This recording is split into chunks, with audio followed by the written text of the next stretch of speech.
ನೀವೇ ಕೇಳಿದ್ರಲ್ಲ, ಗಂಭೀರ ನಾಟ ರಾಗ ಅಂತದನ್ನು ನಾವು ಸೌಮ್ಯವಾಗಿ ತಗೊಂಡ್ರೆ ಆಗಲ್ಲ. ಇದರಲ್ಲಿ ನಿಮಗೆ ಹೆಚ್ಚು ಪರಿಚಯ ಇರೋದು ಅಂತ ಹೇಳಿದ್ರೆ ನಮ್ಮ ರಮೇಶ್ ಆಗಿರಲಿ, ಸೀನ್ ಆಗಿರಲಿ, ಗಿರಿಜಾರಮಣ ನತ ಜನ ಶರಣ ಕರುಣ ರಸಪೂರ್ಣ, ಇದೆಲ್ಲ ಹೆಚ್ಚು ಕೇಳುವಂಗಿರುತ್ತೆ. ಇತ್ತೀಚೆಗೆ ಇದು ಶ್ರೀವಿಘ್ನರಾಜನ್ ಭಜೆ ಹೀಗಿರುತ್ತೆ. ನಮ್ಮ ಒಂದು ಚಿಂತಲ್ಪಲ್ಲಿ ಪರಂಪರೆಗೆ ಗಿರಿಜಾರಮಣ ತುಂಬ ಹೇಳಿ ಮಾಡಿಸಿದಂಥ ಒಂದು ರಚನೆ. ಯಾರ ಬಾಯಿನಲ್ಲಿ ನೋಡಿ ಅದು ಇದ್ದೇ ಇರುತ್ತೆ. ಈ ಗಂಭೀರ ನಾಟ ಔಡವರಾಗ ಅಂದರೆ 5 ಸ್ವರಗಳಿದ್ದು ರಚಿತವಾದಂತಹ ಒಂದು ಕೃತಿ.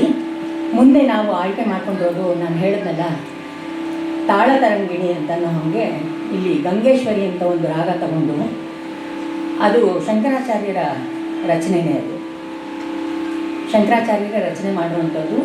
ಆ ನದಿಯ ಒಂದು ಹರಿವು ಯಾವ ರೀತಿ ಇರುತ್ತೆ, ಆ ಹರಿವನ್ನು ನಾವು ಸಂಗೀತದ ಮೂಲಕ ನಾವು ಇಲ್ಲಿ ಎಲ್ಲ ಕಡೆಗೂ ಅದನ್ನು ಹರಿಸ್ಬೇಕು ಅಂತನ್ನೋದು ಒಂದಿದು. ಗಂಗೇಶ್ವರಿ ರಾಗ ಅಂದರೆ ತುಂಬ ಹಿಪ್ನಾಟಿಕ್, ಕೇಳಿದವ್ರಿಗೆ ಇಮ್ಮಿಡಿಯೇಟಾಗಿ ಅದು ಸೆಳೆಯುತ್ತೆ ಒಂಥರ.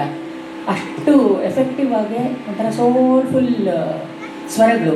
ಅದರಲ್ಲಿ ತುಂಬ ಫೋರ್ಸ್ ಆಗಲಿ ಇದಾಗಲಿ ಆ ಥರ ಬರಲ್ಲ, ಆದರೆ ತುಂಬ ಸೌಮ್ಯವಾಗಿ ಹೋಗುತ್ತೆ ಅದು. ಆ ಅಲೆಗಳು ಯಾವ ರೀತಿ ಸೌಮ್ಯವಾಗಿ ಹೋಗಬೇಕು, ಈ ಅಮಾವಾಸ್ಯೆ ಹುಣ್ಣಿಮೆಯಲ್ಲಿ ಅಲೆಗಳು ಬರುತ್ತಲ್ಲ ಆ ಥರ ಹೋಗಲ್ಲ.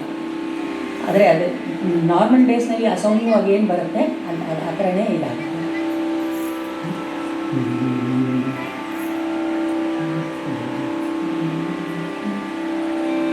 ಸಗಮದ ನಿಸ ಸಾನಿದ ಪಮಗ ಗಮನಿದ ಪಮಗ ಗಮಪದ ನಿಸ ನಿದ ನಿಸಗ ಸಗಮಗ ಸನಿ ಸದ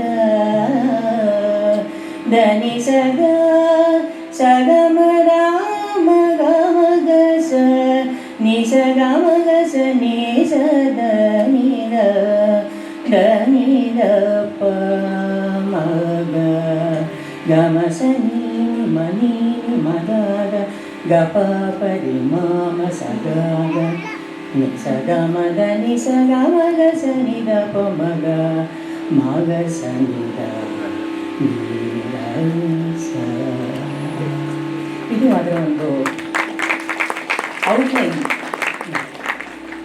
ದೇವಿ ಸುರೇಶ್ವರಿ ಭಗವತಿ ಗಂಗೆ ಅಂತ ಹೇಳಿ, ಆ ಗಂಗೆ ನದಿ ಯಾವ ರೀತಿ ಹರಿತಾಳೆ ಆ ರೀತಿ ಇವಾಗ ಒಂದು ಗಂಗಾಸ್ತವಂ ಶ್ಲೋಕನ ಇವಾಗ ಅವರು ಪ್ರಸ್ತುತಿಪಡಿಸ್ತಾ ಇದ್ದಾರೆ.